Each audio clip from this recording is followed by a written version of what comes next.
हाड़ी रानी सलूमबर के राजा राव रतन सिंह चुंडावत की पत्नी थी। इतिहास के सुनहरे पन्नों में हाड़ी रानी की वीरगाथा दर्ज है। इन्होंने अपने पति को विजय की ओर उत्प्रेरित करने के लिए एक ऐसा बलिदान दिया जिसे करना तो दूर शायद सोचना भी मुमकिन नहीं है। नमस्कार दोस्तों, मैं राजेंद्र सुमन द हिस्टोरिकल नॉलेज में आपका स्वागत करता हूँ। हाड़ी रानी बूंदी के हाड़ा शासक की बेटी थी, जिनकी शादी उदयपुर के सलूमबर के सरदार राव रतन सिंह चुंडावत से हुई थी। बाद में उन्हें इतिहास में हाड़ी रानी के नाम से जाना गया।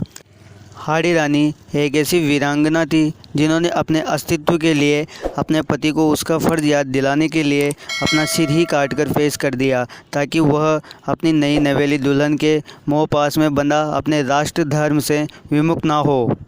यह उस समय की बात है जब मेवाड़ पर महाराणा राज सिंह 1652 से 1680 का शासन था।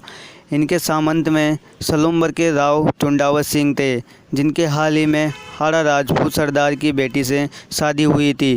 कथा के अनुसार हाड़ी रानी के विवाह को अभी 7 ही दिन हुए थे।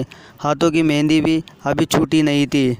उनके पति को युद्ध में जाने का फरमान आ गया, जिसमें महाराणा राज सिंह ने राव चुंडावत रतन सिंह को दिल्ली से औरंगजेब की सहायता के लिए आ रही अतिरिक्त सेना को रोकने का निर्देश दिया था। चुंडावत रतन सिंह के लिए यह संदेश उनका मित्र शार्दुल सिंह लेकर आया था।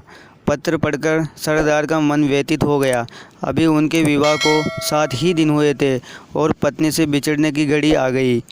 कौन जानता था कि युद्ध में क्या होगा। एक राजपूत रणभूमि में अपने शीश का मोह त्याग कर उतरता है और ज़रूरत पड़ने पर शीश काटने में भी पीछे नहीं हटता। औरंगजेब की सेना तेज़ी से आगे बढ़ रही थी, इसलिए उन्होंने अपनी सेना को युद्ध की तैयारी का आदेश दे दिया। वह इस संदेश को लेकर अपनी पत्नी हाड़ी रानी के पास पहुँचे और सारी कहानी सुनाई। रानी को भी यह खबर सुनकर सदमा लगा। उसने खुद को संभाल लिया और अपने पति को युद्ध में जाने के लिए तैयार किया। उनके लिए विजय की कामना के साथ उन्होंने युद्ध के लिए विदाई दी। सरदार अपनी सेना को लेकर चल पड़ा, लेकिन मन में रह रह कर आ रहा था कि कहीं सचमुच मेरी पत्नी मुझे भूल न जाए। अपने मन को समझाता और उसका ध्यान उधर ही चला जाता। आखिर हाड़ी सरदार से रहा न गया। उन्होंने आधे मार्ग से पत्नी के पास एक संदेशवाहक भेज दिया। पत्र में लिखा था, प्रिय मुझे मत भूलना, मैं ज़रूर लौट कर आऊँगा। मुझे तुम्हारी बहुत याद आ रही है। अगर संभव हो तो तुम्हारी कोई प्रिय निशानी मुझे भेज देना। उसे ही देखकर मैं अपना मन हल्का कर लिया करूँगा। पत्र पढ़कर हाड़ी रानी सोच में पड़ गई। अगर उनका पति इसी तरह प्रेम मोह से घिरा रहा तो शत्रुओं से कैसे लड़ेगा। अचानक उसके मन में एक विचार आया। उन्होंने संदेशवाहक को अपना एक पत्र देते हुए कहा, मैं तुम्हें अपनी अंतिम निशानी दे रही हूँ। इसे थाल में सजाकर सुहाग के वस्त्र से ढककर मेरे पति के पास पहुँचा देना। याद रखना कि उनके सिवा इसे कोई और न देखे। हाड़ी रानी के पत्र में लिखा था, प्रिय मैं तुम्हें अपनी अंतिम निशानी भेज रही हूँ। तुम्हें मेरे मोह के बंधनों से आज़ाद कर रही हूँ। आप बेफिक्र होकर अपने कर्तव्य का पालन करना। मैं स्वर्ग में तुम्हारी बाट जोऊंगी। पत्र संदेशवाहक को देकर हाड़ी रानी ने अपनी कमर से तलवार निकाली और एक ही झटके में अपना सिर धड़ से अलग कर दिया। संदेशवाहक की आंखों से आंसू निकल पड़े। स्वर्ण थाल में हाड़ी रानी के कटे सर को सुहाग की चूनर से ढककर संदेशवाहक भारी मन से युद्धभूमि की ओर दौड़ पड़ा। उसको देखकर हाड़ा सरदार ने पूछा, क्या तुम रानी की निशानी ले आए?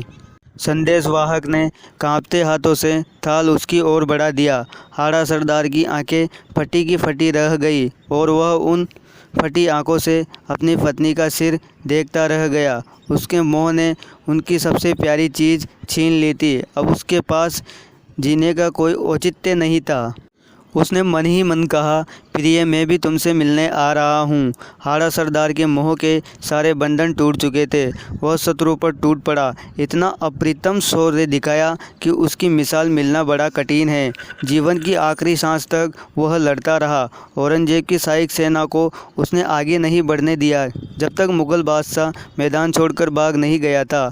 इस जीत का श्रेय केवल उसके शौर्य को नहीं, बल्कि रानी के उस बलिदान को भी जाता है, जो इतिहास का अब तक का सबसे बड़ा बड़ा व अविस्मरणीय बलिदान माना गया है। आशा करता हूँ आपको आज का ये किस्सा बेहद रोचक, प्रेरणादायक व वीरतापूर्ण लगा होगा। ऐसे ही अन्य किस्सों के लिए आप हमारे चैनल को लाइक करें, शेयर करें और चैनल को सब्सक्राइब ज़रूर कर लें। और आज के इस किस्से पर आपकी क्या प्रतिक्रिया है, कमेंट करके ज़रूर बताएं।